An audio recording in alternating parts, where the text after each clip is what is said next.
Okay, good morning. Welcome to another live session on IELTS writing. My name is Srinath. I'm Shiji. We are IELTS trainers at Agenora Institutions. So, IELTS writing. So, what are we going to discuss today, Shiji? Today, I think we are planning to discuss something about IELTS Writing Task 1, and it's an academic IELTS Writing Task 1. And Okay. are we planning to focus any particular areas for discussion? I think task one is something that perplexes and confuses many students. Yes. And how to understand the trends, how to understand the actual diagram, how to make an effective report.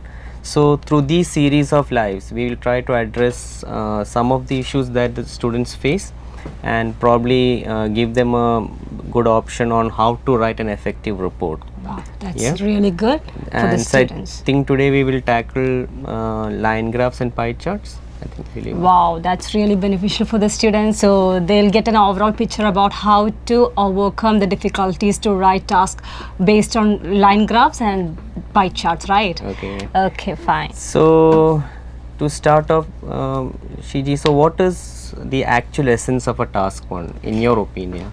Yes, I think it is not difficult to write a task one. We should analyze the data first, and after that, we have to report it with coherent, relevant comparisons so that a person or an examiner who understands this graph should understand without looking at the graph. That's the essence of this writing task one. Yes, exactly. So this is what we want to reiterate here, that the actual essence of a task one is that your reader may not have the diagram with them or may Yes. not have the figure with them, but by reading your report itself, it should be clear to them what you have actually meant in the diagram. Definitely. So that is how your writing skills come into play in task one. Yes, I yes, believe. yes. Yeah.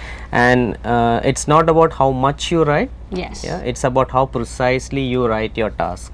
Yes, sir, of course. And it is clearly mentioned there that we have to write task 1 for 150 words, isn't it? Yep. So we can't exceed, it's a complete waste of time. If we give too much or if we write too much, it's a complete waste of time and we can't concentrate too much on task 2, isn't Yeah, it? yeah. So we should Exactly. be precise in our writing task. And I think students also have the doubt whether they should use a linker word, they should use advanced vocabulary for task Yes. one. In our opinion, no. Right? Yes, this is only a Because- formal reporting. Yeah, because this is just a report consisting of 150 words, and for this we believe that you should not go to greater extents to prove your vocabulary skills or to use linker words. Because because unnecessarily you're wasting your time, I believe. Yes. And fine, so I think we'll go to the presentation now. Yes, sir. So before starting the presentation, I think in IELTS IDP, we have certain criteria to assess this academic writing task one, Yeah. right? So in each and every module, there are certain criteria which we have to follow. So when we go for the actual exam also, the examiner assess the students based on several criteria, Yeah, right? sure, So shall we discuss about that criteria now? Yeah. Yes. So I think we'll start off with the criteria. Yes. And so lot of data there in the criteria, right? So Shiji, would you like to just highlight the actual criteria which will come into play? Yes, so there are mainly 4 criteria to assess this writing task 1. The first one is task achievement. So basically, what is there in task achievement? So task achievement means how well you have understood the task. Okay. So how well you have understood the data, Yes. how effectively you can understand the data and put it in the form of a report. So that I believe Okay. denotes task achievement. Okay, that's fine. So we have to clearly understand, categorize it, and based on that, we have to write accordingly, Yeah, right? sure. The main thing in task achievement is to understand the trend, Okay. so that the report becomes a concise one. Perfect. Next one is a coherence and cohesion. So what is meant by coherence and cohesion in IELTS academic writing task 1? As in task 2, I think whatever you write should be having a proper link. Yeah, Okay. whatever you write should lead on to the next point should lead on to the other point, right? The entire piece of writing should be coherent. Yes. Yeah, and it should not seem like different sentences strung together. Okay, so there should be a logical progression of the task. There should be logical progression. I believe that's the correct word for that. That's a Okay. logical progression, Oh, right? that's fine. So the third criteria, I think lexical resources. I think Yes. in all modules we are facing this lexical. So what is the lexical resources exactly? See, we have to use different vocabularies to compare this task. This doesn't mean that we have to use too much linking words, too much flowery language. No, it's not at all related to writing task 2. We have to use certain words which needs to compare the task Yeah. in a proper way. And are we going to discuss those words? I Of believe course, so. I yes. believe so. Yeah. And the last but not the least, I think It's a grammatical range and yeah. accuracy. Yeah, so what does it mean, sir? We have to use the proper tense forms. Yes, of course. And proper sentence structures. Yes. And There should be different sentence structures where we have to interpret data in a different way. yeah, and use of proper prepositions. Yes, yes. So I think we are going to handle all these things in the coming slides, I believe. Of course. Okay, so now let's go on to the first one, I believe line graphs. So shall we start off with line graphs then? Sure. Yeah. And so what is a line graph, right? Yes. So line graph is a part of IELTS task 1 which depicts the changes over a period of time. Yeah, so that is what is actually a line graph, because this line graph actually has or denotes something that changes over a period of time, isn't it? Okay. And then what are the two axes that is there in the line graph? Okay, it's obviously the x-axis and the y-axis, which we can see in the line graph. Yeah, sure. And so what does the x-axis denote? X-axis actually denotes a time period, whereas Okay. a y-axis shows a measurement that is which is being given there. Yeah, the data which is measured. Yes. Yeah. And so how do we effectively report a line graph? So is it should we report the lines between each other or individually as a single line? What do you believe? I think it would be better if we understand the graph, and it's a trend actually. So we have to interpret a line completely before moving to the other line. Yeah. So we can't compare between the lines. Yes, because we are comparing different set of data here, and if you compare 2 or 3 different lines among each other, that obviously doesn't make sense to the reader reading it. So the trend in a line graph is actually the entire progression of the line which you are Yes. considering, I believe. Yeah? Of course.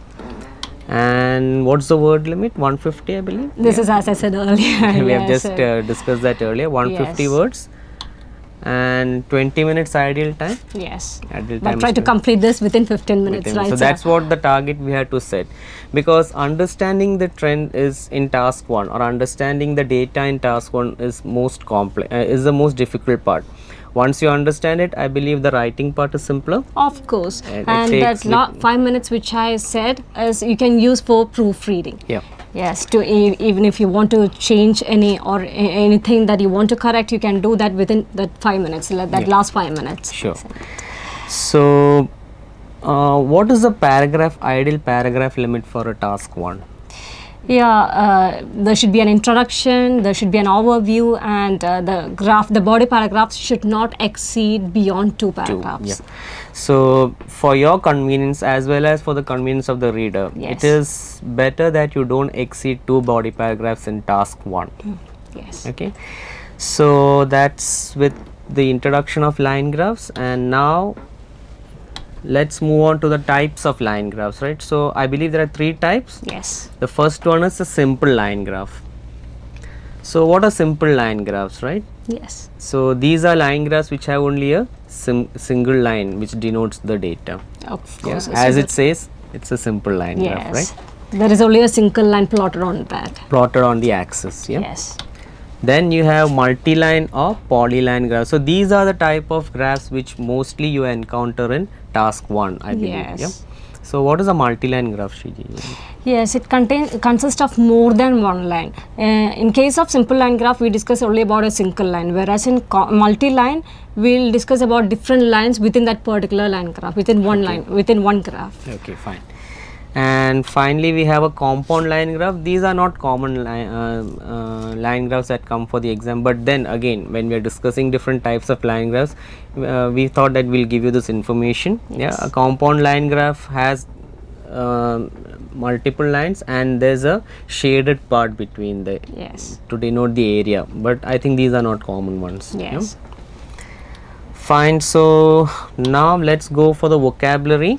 Yeah, and this is the main part. this is the main part, and I think this is something that would interest the students also. Yeah. Yes. So when you're writing task 1, we need to use a certain specific vocabulary to denote the actual trend, Yes. because without that the idea is not clearly understood, or you Of cannot, course. is not conveyed. Isn't that true? Yes, yes, of course. And this specific vocabulary is for line graph, and without this it's actually difficult to represent how the trend actually proceeds, right? So we have the noun forms of all the changes. Yeah, so how can we denote an upward movement? Okay, we can use different vocabularies like a rise, stability, an increase, a surge, a growth, a peak. Okay, fine. So for example, something showed a steady increase. Yes. Yeah, or something showed a surge. Yeah. And to denote downward movement, we can always use a fall, a decrease, a decline, a drop, or a dip. And for quick changes, we can use a fluctuation or a variation. And for no change, it plateaued, or it remained constant, or it remained stable. So these are the common vocabulary that you can use for line graphs. Yeah. It's commonly seen that some students use incline for increase. Yes. Is that a proper vocabulary? No, sir. Inclination means it's a sloping or be favored to something. So that's not an apt synonym to compare the data in a line graph or in any graphs. In any graph. So Yes. the meaning of incline is actually the I believe it's the angle in which the Yes. It's a sloping. it's or a slope or it's an yes. angle, right? So we request you to kindly not use that particular word in, especially in line graphs, because that actually doesn't denote the proper sense of the trend. Yeah. Yes, sir. And is it necessary to use all these vocabularies in writing task 1 in a single line, in a single graph? No, it won't be good, because then you are forcing yourself in doing something which is not a natural progression for this type of task. Okay, so in short, we should use which are apt to the situation. Which are apt to the situation, which is apt Okay. to denote the trend. Okay, that's Yeah. fine. Okay, so the verb forms, Yes. of course, then what we have discussed in the previous one, so that's the noun form, this is the verb form of those words. Yes. And So similar, I mean, same as before, to denote an upward movement, we have to use a word to rise, to fluctuate, to increase, to surge, to grow, to peak, and to skyrocket. Yeah. Okay, sir, I think the skyrocket and peak shows a sudden increase. It shows a sudden increase, and Yes. it shows the maximum, Okay. the maximum at which the trend is remaining there. So Okay, of that's course, these fine. are the words that can be used. Perfect.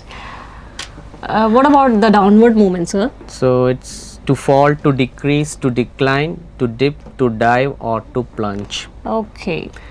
Fine. That's fine. So, and now let's go for some adverbs and adjective forms, right?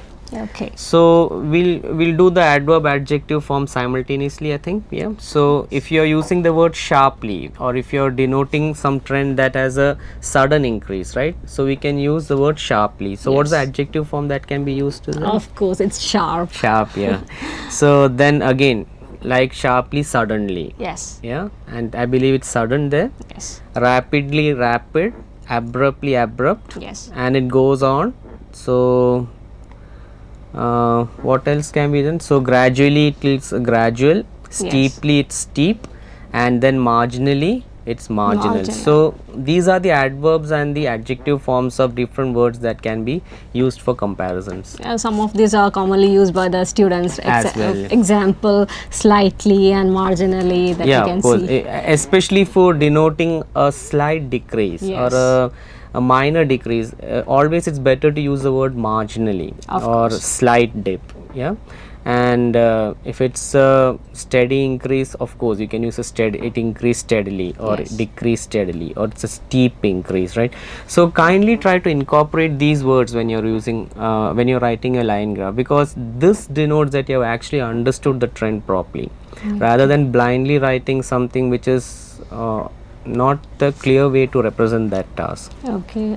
Okay, so we have to understand what a steady increase, what a steep increase, and what a marginal increase in a graph, isn't it? Yeah. So so what is a steady increase, Gigi? What? Yeah, it's a gradual growth. For example, if 1 year the percentage is 10% and if it increased by 12% and then increased by 22, there comes a steady increase. So in a steady increase, the values change in a steady manner, like in Yes. multiples of 5 Yes. or maybe multiples of 10. Of Yeah. course. So that's a steady increase throughout the given time period. Yes. So what's a steep increase?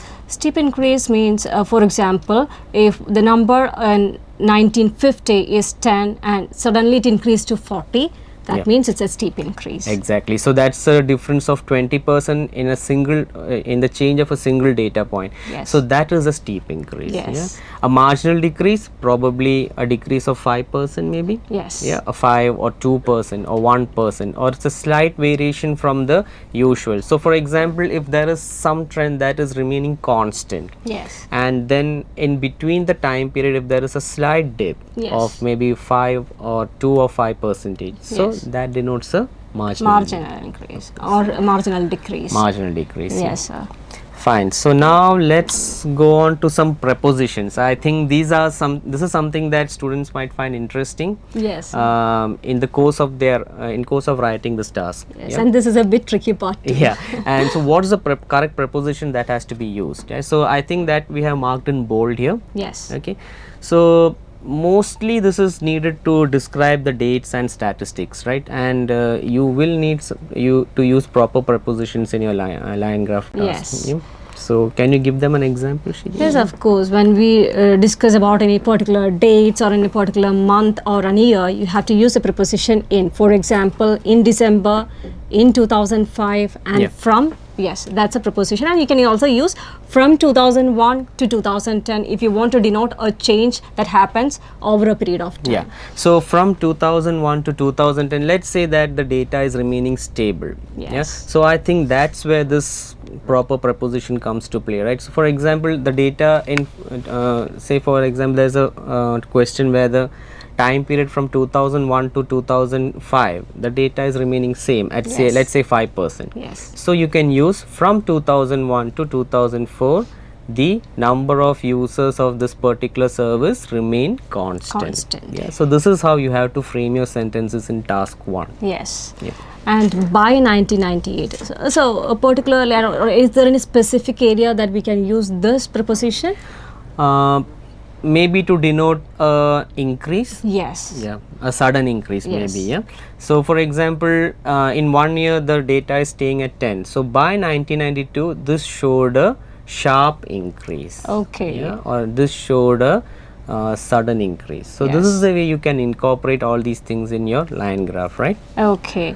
And another one is between 1965 and 1969. So yeah, this is where I think that marginal dip comes into play, Yes, right? yes. So between this period there was a slight dip. Yes. That's where you can use this, and probably this over comes into play, I think, when you're denoting the let's say in the overall maybe, or you're giving the entire range of years. Yes, sir. We also use this in introduction part? Yeah, I think it can be used in introduction. Yeah. Yes, to paraphrase a question. Actually, the introduction is we have to rewritten the question without changing the information, right? Yeah. So we can use this to paraphrase a question. That's fine. That's fine. Yes. So let's say what prepositions we can use to denote numbers, right? Yes, sir. So that will be an increase of 25% or decreased by 25%, right? Or 30%, fell from So that all these prepositions you have to use it properly when denoting the numbers, right? Yes, but I just want to know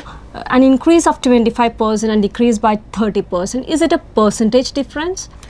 It's the percentage change. Yes. It's a percentage change, right? So if in some data, if there is something at 5% and then the next, let's say the next data point is 30%. Yes. So you can use this to denote the increase of 25%, right? Okay. So that's where your writing skill comes into play. How effectively you can communicate this to the reader, Okay, fine. isn't it? And how concise is your writing? Okay. So that's where all this prepositions and other grammatical tools come into play. Okay, so these are the various interpretations of denoting a writing task. Yeah, one. it is. Yes. It is. So what's the next thing that we yeah, this one will be, I think, beneficial to students again. Yes. So let's see some of the common phrases that can be used to denote say a trend in line graph, right? Yes. So what's the first one? Yeah, of course, showed an upward trend or showed a downward trend. This is the most common one that students tend to use, right? So the next one is Hit the highest point or hit the lowest point. Yeah. So this can be used to denote the peak of a particular trend, right? Yes, sir. Or the end point of a particular trend. Okay. So of course, reached a peak or showed some fluctuation. So these fluctuations come in between a particular trend, so you can Yes. use this phrase there, right? Yes. Of course, remain stable, remain static, remain constant, like we have discussed earlier. We can also use the word plateau. Yeah, right? reached a plateau, Yes. leveled off, or then flattened. The highest, the lowest, the second highest, compared to, compared with, relative to, of course, then yeah. So I hope that this particular information will be useful for students, right? Yes. Because that in this way they can frame their sentences properly. Yes. Yeah, and not be worried which proper word to use, which is the proper sentence to use, right? What's your opinion, Shiri? Of course, if we know how to use relevant comparisons or relevant words which are used for comparison, and if we can analyze the data properly, definitely we can write line graph without any difficulty. Okay, fine. So now let's take a break from this, and I think we have some good news to share with our Yes. viewers. Yeah. So some good news for job aspirants. Yeah. If you're in search for a job, I think Japan is waiting for you, and recruitments are undergoing in the SSW stream for Japan, and the interviews are happening on 14th January Yes. at Thrissur, right? St. Thomas College, Thrissur. Yes. So request you to please make use of this golden opportunity Yes. and get your dream job in Japan. Yeah. Not And- only that, sir, there is another golden opportunity for nurses. yes. for Those nurses. who want to work as nurses in Germany, there is an interview at Agenora Institutions, Todubura on 14th of this month, 15th of this month, and there is a free webinar for them on 12th and 13th. 12th is at 3 p.m. and on 13th is at 9 p.m. and this webinar is a free webinar. So make use of this time and don't miss the chance. So they are going to get a preparation for the interview as well. Yes. Oh, that's a golden opportunity. Yes. So request all of you to make use of this opportunity to get your desired job in your desired country. Yes. Yeah. Fine. So now let's come back to line graphs, and I think we have some sample task. Yeah. So let's now from what we have learned, so let's now use it in a sample task for line graph. Yes. Right? So this particular question we have given you as a sample. So this particular line graph shows the percentage of people who use 5 different communication methods between 1998 and 2008. Yes. Yeah, and the communication methods are landline service, cellular phone service, internet service, fixed broadband, and mobile broadband. So these are the 5 types of communication, or 5 types of communication used by the different percentage of people, right? Yes. So fine. So now let's go for a step by step answer or answer analysis of this? Yeah. Yes. So how do you write the introduction? Shiji, any idea? Yes, sir. As I said earlier, we have to paraphrase the question. We have to rewrite the question or rewritten the question without changing the information. So I think we have that sample here. Yes. So the line graph presents the proportion of individuals who utilized 5 various communication methods over 10 years. Okay, that's an Yes. effective one, and it denotes the time period which we are comparing in this particular line graph as well, right? Yes. I think this is a very effective introduction. Yeah. So now let's go on to the overall. So an overall presents an overview of the entire data that is present in the particular diagram, be it a line graph or be it a pie chart or be it a bar diagram, right?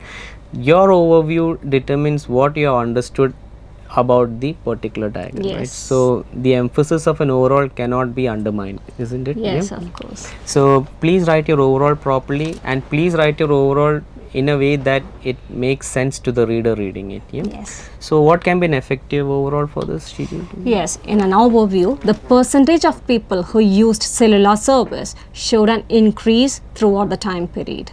Okay, so we can see that the cellular phone services users, it showed an increase throughout the time. Yeah, so we have given data about something that is showing the maximum variation. Yes. Yeah?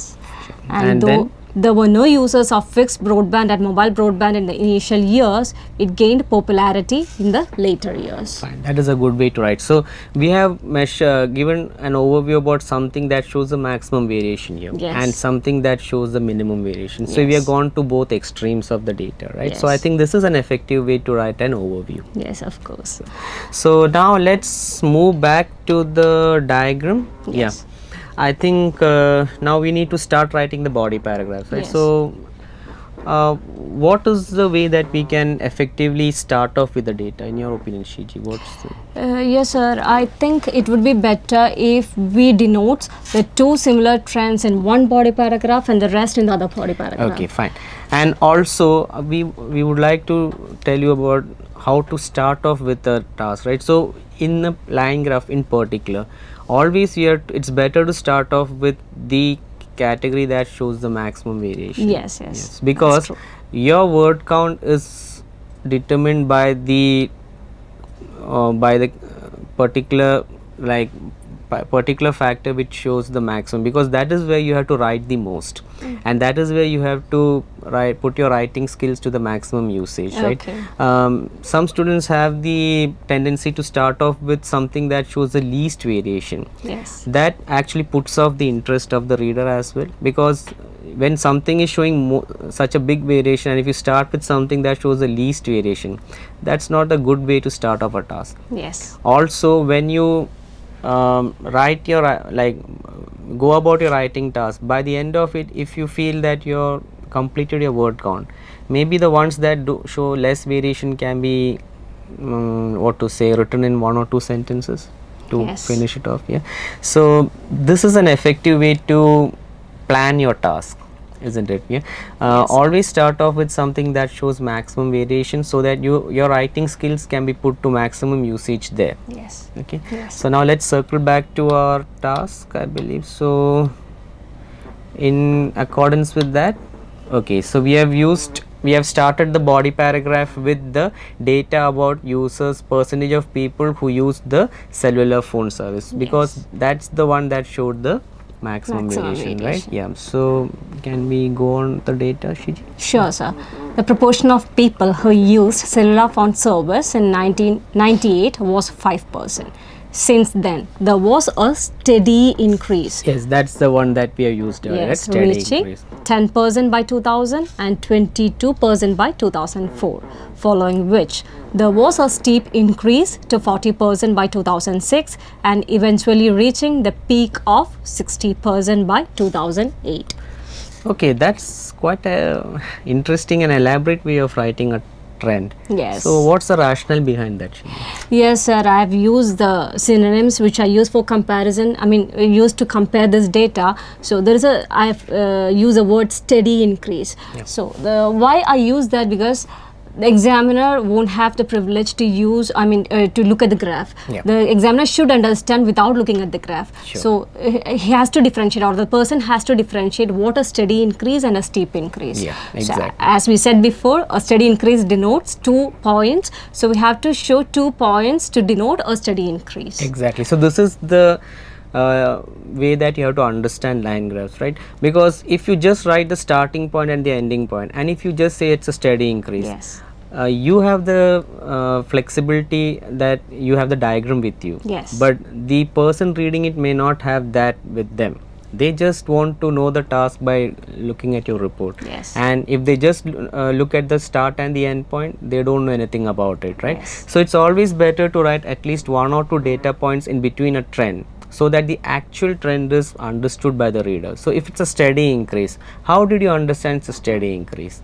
Yeah, if it's a steep increase, how did you come to the conclusion that's a steep increase, right? So it's better to write at least 1 or 2 data Yes. points in between, right? Yes, sir. That's why I denoted the steep increase to 40%, and eventually that's a final. And the final point you have to always mention, because that's the place where the data ends, right? So Yes. eventually reaching the maximum of say 60%. So that's the peak, right? Okay, fine. Yes. So now what's the next category we have selected? I think it's the internet service, right? Yes. The gray line, I Yes. think, right? Yeah. We have written that in the same body paragraph. Yeah. So 5% of people used the internet service from 1998 to 2002. Thereafter, there was a gradual increase to 20% by 2006, and it remained stable till 2008. Yes, so that's how we have to go about this task, right? So the first 2 parts, we are the ones that show maximum variation, we have Yes. tackled it, right? So next what we have, so the rest of the data can be written in the next paragraph. Yeah. Yes. So the maximum percentage of people who use the landline services in 1998 was 15%. So now we are showing them, we are denoting a period of stability, right? So this remains stable throughout the period till 2006. Like we have mentioned before, we are using the terminology, it remains stable throughout a definite period, right? And except for a marginal dip, so that marginal dip is coming in between, right? So let's go back to the diagram to understand that more. So you can just circle the area, Shiji, I believe, where the dip is coming Sure. in. I think it's here. Yes.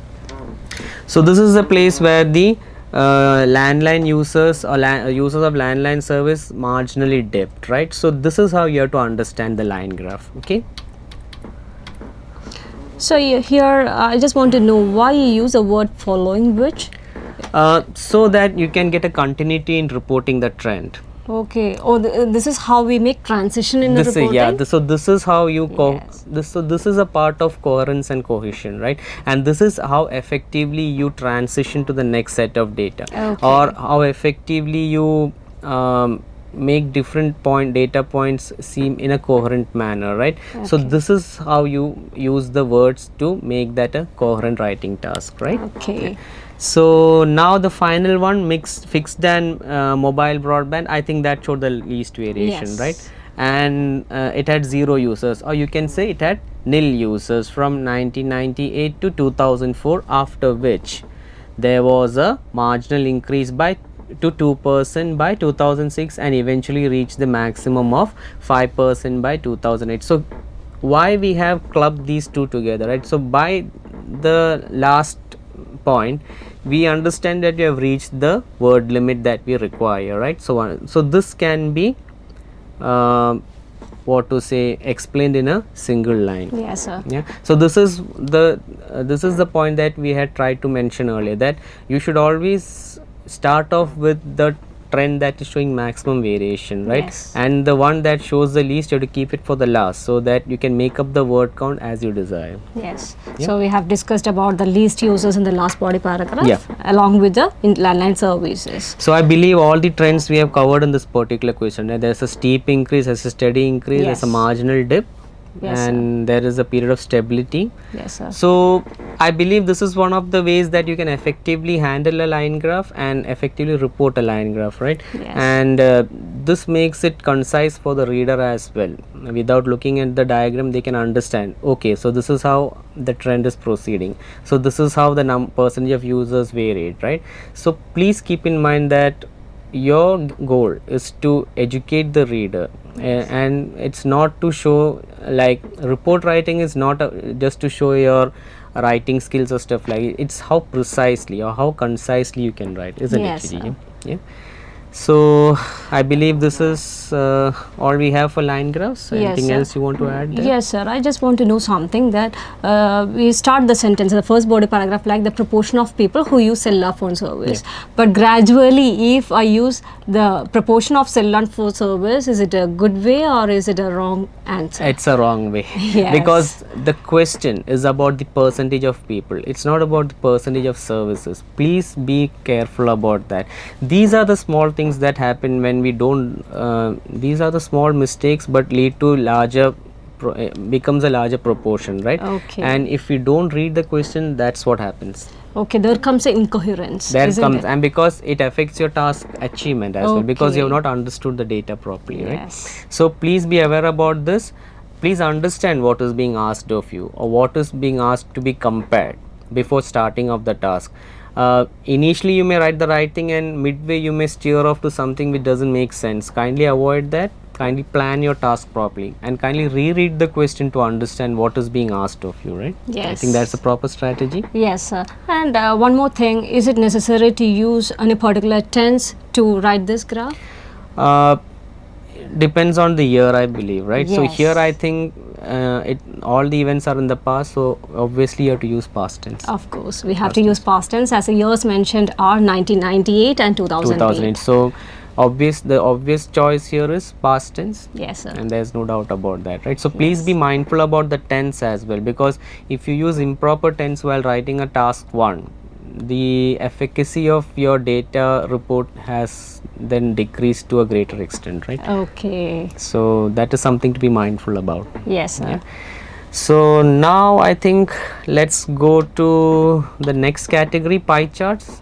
Okay. I think here there is a lot of ambiguity on how to compare properly pie charts. Yeah, that's true. Many students face this issue regularly, right? So let's try to shed some light on that. Of course.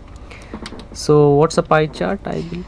Yes, pie charts are circular charts, okay, that are divided into sections or pie slices representing the percentages usually. Okay, so we have something as a whole percentage of Yes. something, and each particular category denotes a portion of that pie. Oh, I it's a believe that. fraction. Yeah, it's a fraction, it's a portion of the pie, I believe, right? Okay. Yeah. So fine. So The pie charts can represent changes over a period of time or data between two regions or allocation of resources. Yeah.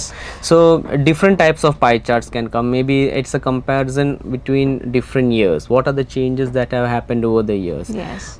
Maybe it's a change happening in, say, 1998 to 2012 to 2020, something like that, right? Yes. So it's a change over a period of time. Or maybe it's how the consumption of a particular resource. So in a country, what's the consumption of, say, sugar, or maybe consumption of coffee? So each portion denotes that consumption, what percentage of people consume that. So that's allocation of resources, right? Okay. And maybe something related to region. So for example, if the data is about two countries, say, let's say France or Germany, Yes. so how electricity is generated, how electricity is used, how different types of sources of electricity contribute to Okay. that. So I think all these make up for this data between the countries, right? Okay. So the next, so what's the key point in a pie chart, Shreeja? Yes, the key point in pie charts is not to blindly write the numbers but incorporate some details about the portion of the pie chart that is denoted for a particular data point. Yes, that's what we want to emphasize here, right? Most students have the tendency to just write the numbers blindly. So for example, if it's 39, 50%, 51% or 60%, they just write the numbers and be done with it like a task. No, because what is the significance of that 50%? What is the significance of that 25%, right? What section or what portion of that pie chart is denoting that 50%, Yes. right? So this is how you have to understand pie charts, because in a pie chart, what percentage of the data is devoted to a particular portion of the pie, that is what is important, isn't it, Shiji? Okay, Yeah? yes. And not just blindly writing the numbers. So please be aware about this and try not to write these numbers just blindly, right? Yes, sir. Then how, there comes a question, how to write instead of writing 51 or let's say 50%. So I think we need to check something about the fractions, right? Yes. Yeah. So I think this is something that most students would prefer or would want to know, right? So what are some of the common fractions you Yes. have encountered? If it is a tiny fraction, let's say 4%, you can use the word tiny fraction. Tiny fraction, right? So this can be either 2%, 3% or 4%. So it's only a small portion of the pie, right? So it's a Yes. tiny fraction, right? Yes, sir. So something common like 25%, what would that be? Of course, it's about a quarter. Yeah, or exactly a quarter, exactly a yes. quarter, right?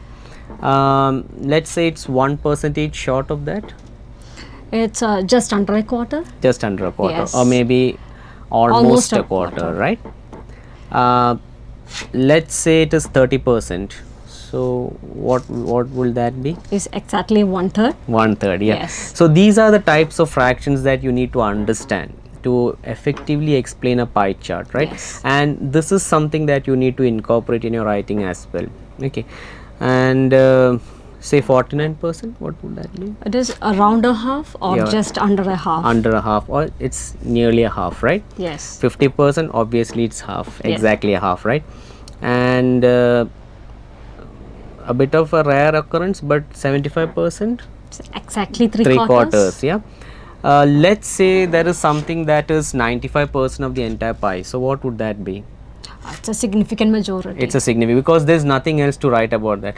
95% of data is devoted to a particular factor. It's the significant majority of that, because there's nothing else to write about it. Almost the entire pie is devoted to that particular factor, Yes. right? So there's nothing more to write. It's a significant majority, right? Okay. So some proportions, right? So what are some of the proportions that can be written? Okay, to denote a very small proportion like 2%, you can use a word a tiny portion or a very small proportion. Yeah.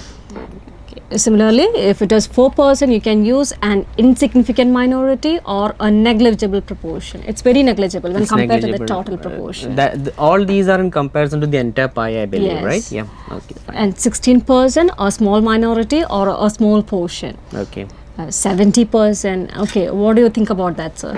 It's a large proportion, of course, Yes. because once the data coverage crosses say 65 or 70%, there's nothing much to write about the rest of the data, I believe. Right? Okay. So your focus should be on the main thing that's covering the almost the entire portion. So it's a Okay. significant proportion, right? Okay, sir. Of course, like we discussed earlier, 89%, it's a large, very large proportion, right? So these are some of the words or terminologies that you need to incorporate in a pie chart so that your comparison is effective, Yes. so that your comparison is clearly understood and you understand what's the significance of a pie chart, right? Because there is a tendency among many students to just blindly write down the numbers, because most of us think that only task 2 is essential, and they attend task 2 first. They spend almost 45 minutes on that. Yes, Even though the allocated the time you should allocate is 40 minutes, so they overspend time there, overthinking about their general statements or overthinking about their body paragraphs, and when they come to task 1, they are in a hurry, they get panicked, right? Yes. And they just write down whatever they see, even if it's numbers or something like that. They just write down and be done with it. Yes, sir. Yeah, so that affects your task achievement, I believe, Yes. right? And there are no proper comparisons. Please be mindful that task 1 is also important like task 2, because this is something that determines what grade you get, Yes, sir. isn't it? Yeah? And this is something that denotes or has a final say in the band score that you get, Yes, sir. isn't it? Yeah. Even though the weightage is more for task 2, we believe that task 1 has the ability to determine your grade, isn't it, Shiji? Yeah, of course.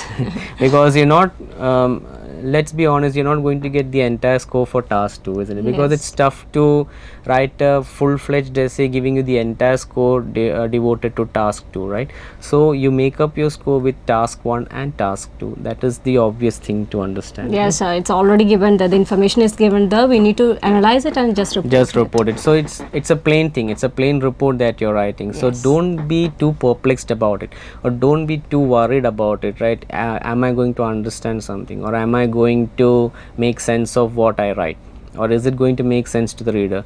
You're going to make sense to the reader if you understand the data properly, isn't Yes, it? Yeah? sir. And you know how to make the correct comparisons, you know how to analyze the trend. That's how you're going to make sense to the reader, right? Of course. Rather than just blindly writing whatever number is there and then. Yes. Fine. So I believe now it's time to go for some sample questions, right? Yes. So here we have tried to incorporate different type of questions that we have discussed earlier.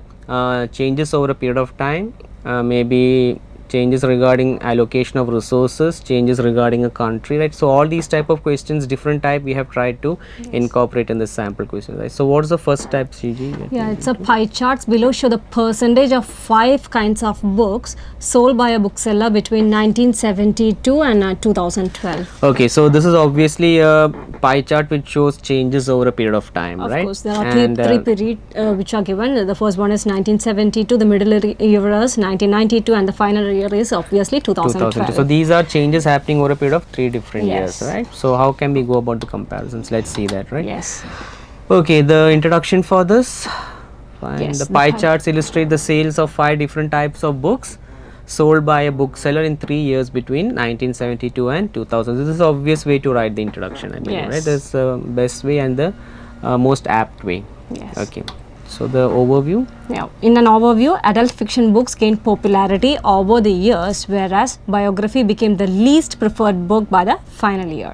The sales of children's fiction increased over the years. Okay, so this is a comprehensive overview. Why? Because it has started off with reporting the trend which shows variations throughout, Yes. and which is remaining the maximum throughout, right? Yes. And it also shows some data points which have a steady increase throughout the given time. Yes. right? So I in think- short, we have shortlisted all the main points, the key Yeah. features in Yeah. this task.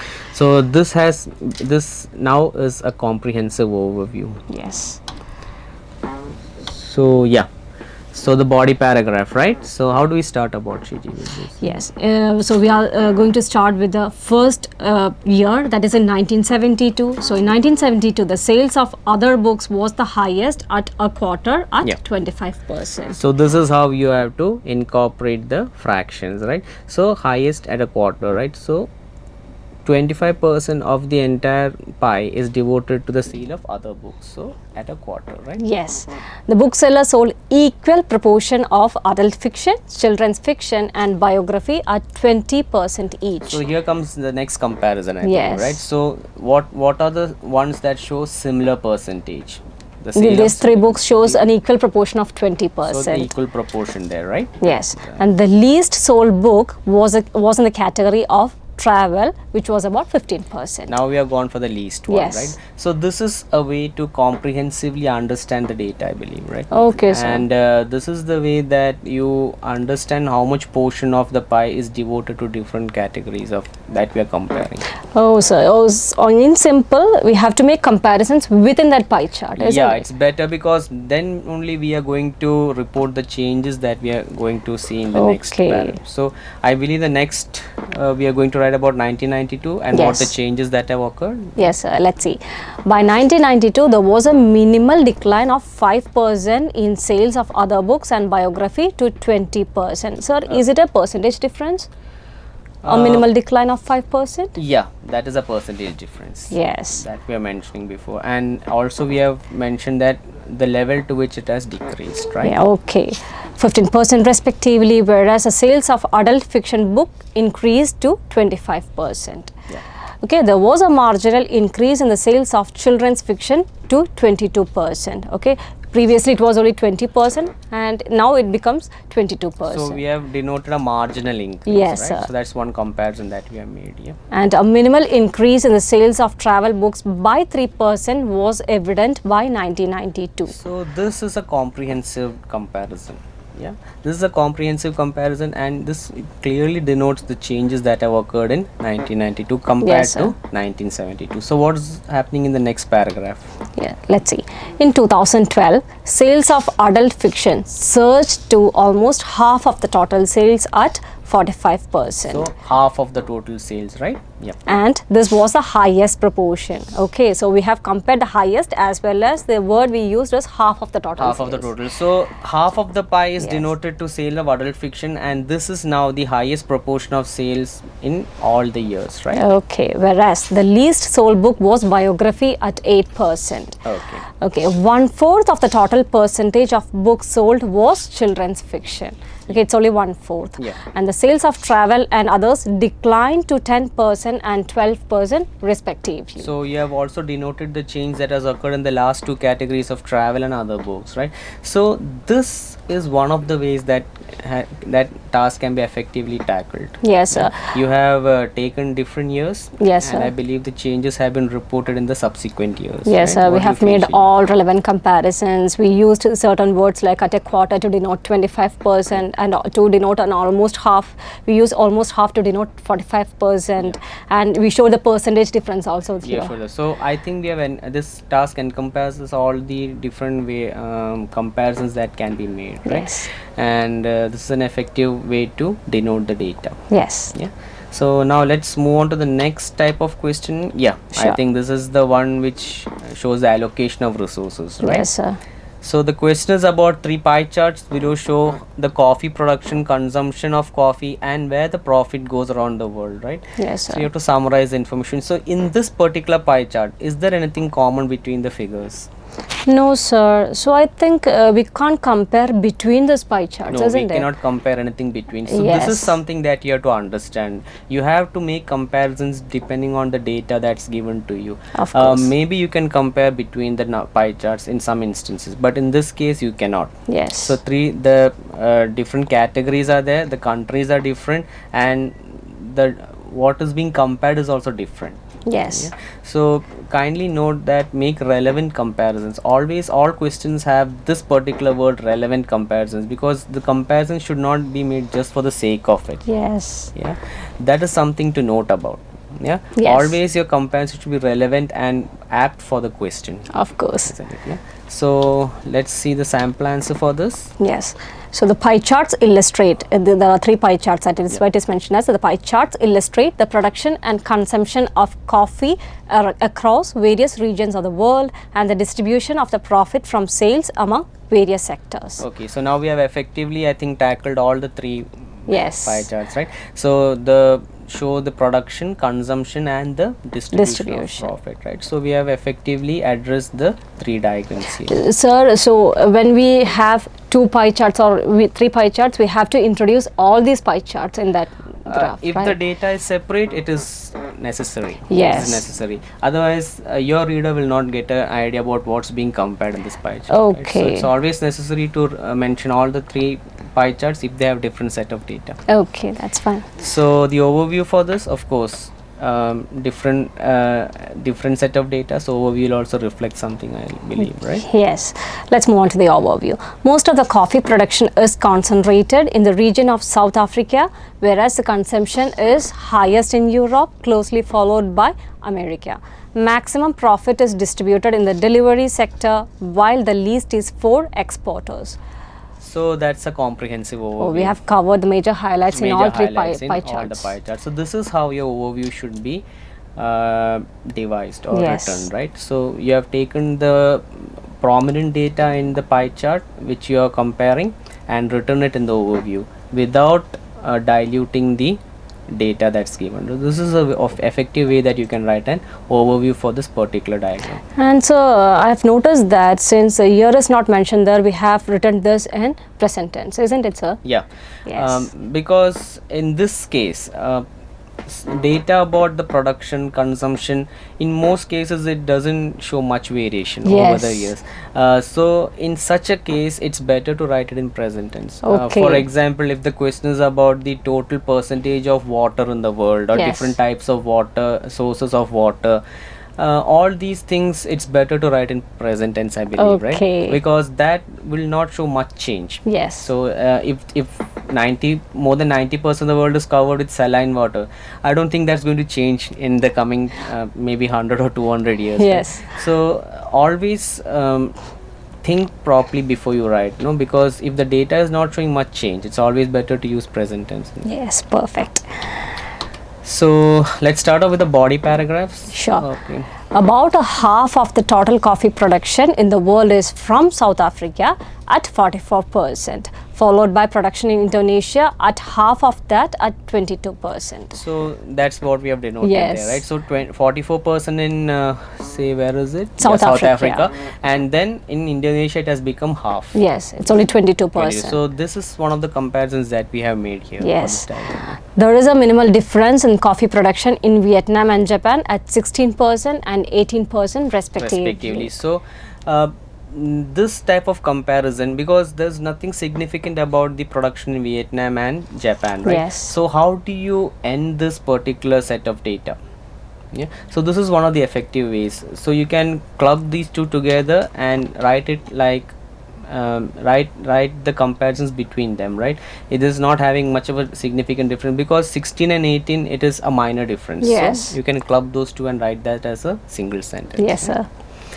And then, okay, consumption of coffee. Okay, what I have noticed that we have clubbed together the consumption and the profit distribution, Profit in distribution. one body paragraph, Yeah, isn't because it? this is just for convenience sake. Yes. It's not based on any data points per se. Okay, so the consumption of coffee, however, shows a different trend with a majority concentrated in Europe at 41%, closely followed by consumption in America at 39%. Okay, so this is something that might interest students, right? If the difference between two data points is minimal, Yes. let's say 1 or 2%, right? If something is at 41%, something is at 39%, something is at 50%, something is at 48%, you can use this particular way to write the data, Okay. right? So something is at 41% and the next set of data is closely followed by, right? So closely followed by something at 39%. So this is a better way to write your writing task in an effective manner, right? So, and this also denotes a particular way of comparison, because you're emphasizing that the change there is minimal, Yes. isn't it? Yes. And this is also one of the effective ways to write about data which shows least variation among themselves. Yes. And coffee consumption in rest of the world is at 12%, whereas the least is in Japan at 8%. Okay, so here we have just written the data down in like what as we saw it, right? Yes. For We have covered coffee the consum- least. Yeah, and we have just written the least, and we have entered the particular data set with the least. Yes, and that's all about the coffee consumption, right? So how do you write about the profit? Yes, majority of profit is distributed in the delivery section with more than half at 51%. More than half. Again, Yes, and the retailers, producers and exporters share profit in percentages of 24, 15 and 10 respectively. Of course, that because there is no other way to make an effective comparison, right? Yes. So you just club those three data points and write it in a coherent manner, right? Yes. So one doubt, Shiji, is it a proper way to write percentage after a number, or is it percent? No, it is percent. Say when we start a sentence, we can use the word percentage. For example, the percentage of this particular population. But when we denote the word percent after the number, definitely you have to use percent. It's not percentage. Yeah. So that is something that students need to write focus, because Yes. most of some of the students have a tendency to write percentages after a number, which is factually wrong. Yes, Yeah, of factually wrong. course. So always percent after a number or percentages of something is at, right? Yes. So I believe we have effectively answered that task. Yes. Yeah, and we have made effective comparisons too. Yes. Yeah. That's nice. And this is one way. This is our way of writing the pie chart, which shows different data sets in different diagrams, right? So now, what's the next type of diagram? Yes, about the two countries, right? Oh, yeah, And it's this about the has future projections, Projections too. also. So this is something different. You have some data about a year in the past, say let's say here it is 2000, right? And then you have some projection about the future. Okay. This is something that might confuse students a bit, right? Yes. So what's the question? The charts below give information on the ages of the population of Yemen and Italy in 2000 and projections for 2050. So you have to summarize the information and by selecting and reporting the main features, right? Yes. So shall we start by comparing 2000 of Yemen and 2000 of Italy? No, sir. It is clearly given there that that's it's about the 2000 and the changes or the projections that happened to the same country in 2015. Yes. So- I think that will be a big blunder if we do Yes. that. Because in a country, when you're comparing data between two countries, let's say, always you have to compare data within the same country. If the Yes. change is happening over a period of time in the same country, the report also has to be written in that way. Yeah, and your writing should also reflect the changes that occur in 2000 of Yemen and 2050 of Yemen, Yes. 2000 of Italy and 2050 of Italy, Yes. not 2000 of Yemen and 2000 of Italy, because it is factually incorrect and it Yes. doesn't make sense to the reader. What's the use in comparing two different countries in the same year? No, you have to report the change that has occurred in the same country or is projected to change. Yeah. Yes. So I believe this is the way you have to understand the data properly, Yes, sir. isn't it? Yes, sir. So can we use numbers in the overall for this? I think it does. It is because without those numbers, I think you cannot make sense of what you're writing. Yes, there are We'll three just- age categories, the right, age sir? category. So we'll just go through that, right? So how do Yes. you write the introduction for? As usual, we have to paraphrase the question. So this is an ideal introduction for this task one. The pie charts illustrate the different ages of population in Yemen and Italy in the year 2000 and projected changes in the year 2050. Yeah, so that happens in the future. So the projected changes, Yes, right? sir. The projected changes in 2050. Always be careful about what you're going to compare, right? And use the proper tense always, right? So the overview, like we discussed, right? Yes. So the population of 15 to 59 years old will increase to more than half by the year 2050, and the population of 60 plus year olds will almost double in Italy compared to Yemen. The population of 0 to 14 years old was the least in Italy and is expected to remain so in the year 2050. Okay, so this is an effective way to write the overall, Yes, right? sir. And we have used, even though people say that you should not use numericals, but in this case it is apt to use numericals, right? Yes, sir. Especially the age groups that we are comparing, because without writing the age groups, whatever you explain in your overview won't make sense. Yes, sir. Won't make sense because the reader doesn't know what is being compared here. Yes, Yeah, sir. so in this case it is apt to use the age groups. Also in an overview, the numericals that you should not use is probably the percentage, Yes. the data percentages. Yes. Let's say if it is 50% or 20%, those things cannot be used Used in in, yes. overview, right? So the body paragraph 1, yeah. Yes, more than half of Yemen's population in 2000 consisted of the age group of 0 to 14 years, closely followed by population of 15 to 59 years at 46.30%. The least was for population above 60 plus years at 3.60%. Yeah, so this is something that has been compared in 2000, right? So the past tense, right? Yes. Now how do you report the future? Yes, by 2050, it is estimated that the population of 15 to 50 years, sorry, it's 50 years, okay, will increase to more than half at 57.30%, whereas the population of 0 to 14 years old will decrease by approximately 13% to 37%. Here it's a percentage difference. Yeah, Is it? there's a percentage difference there, right? So you have said that something is going to increase to more than half. Yes. Yeah, so that's an effective way to write about that, right? More than half at 57%. So something is increasing from what's the first 46%. So something which was less than half is increasing to more than half, right? So this is the way that the comparison has to be understood, right? So what is the change happening there? Okay. And what is the change happening here is it's an increase to more than half, right? So more than half at 57.3, and then the population of 0 to 14 year olds has decreased by 13%. So that's another comparison we Yes. making, right? Decreased by 13% to 37%. Yes, and there will be a marginal or a minimal increase in the population of 60 plus year old people from 3.60% to 5.70%. That's another good comparison, Yes. right? So it's a marginal increase, right? Yes, sir. So that's what we want to emphasize here. Yes. So body paragraph 2. Yeah, so here we started with the maximum percentage.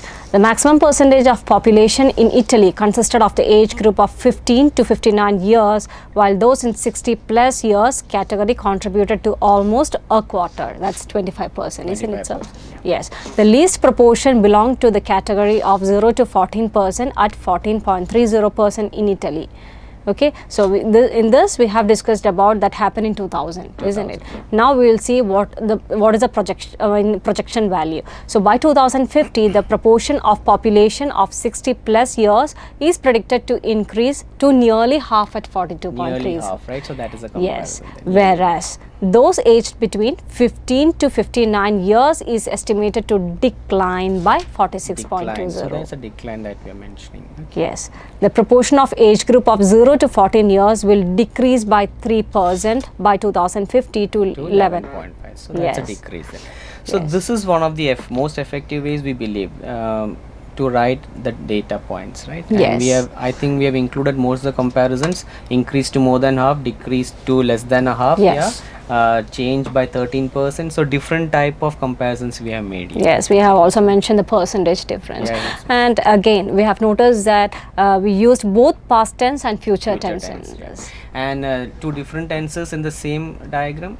That is something you have to be careful about. Yes. Yeah. So kindly don't mix up the tenses that you're going to use. Of course, if there is two different years, let's say if there is a one year is in past and the other one is a projection, definitely we have to use. There is no other choice, There's no right? other choice. Okay, so I believe we have comprehensively tackled two diagrams. Yes. Yeah? So now let's do something interesting for the students, right?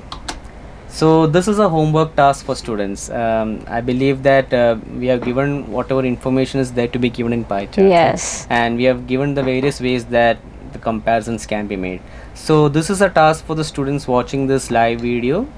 This is a change over a period of time. Yes. And shows a different type of courses which were preferred or followed by students during the years 1984, 94 and 2004.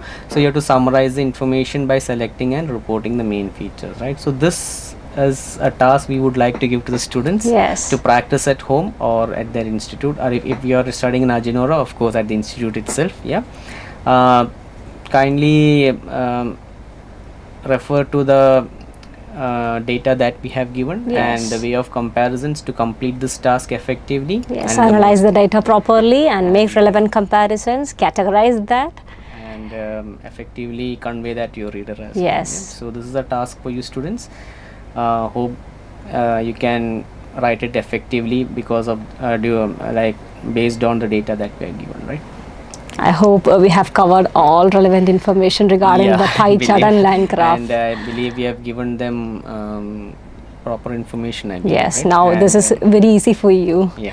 And so I think it's time to wind up our session. Yes, yeah? sir. Of course. So now I think in the upcoming live sessions we'll be handling more. We'll be detailing more about various Yes. other type of tasks, like for Yes. example bar graphs or maps, Yes. or say process diagrams. Right? Of course. But those are for another day. And hybrid questions too. Hybrid questions, combination questions, right? Yes. But of course, those are for another day. Yes, sir. So thank you for watching this live show and live telecast, and of course all the best for your upcoming exams. Thank you so much.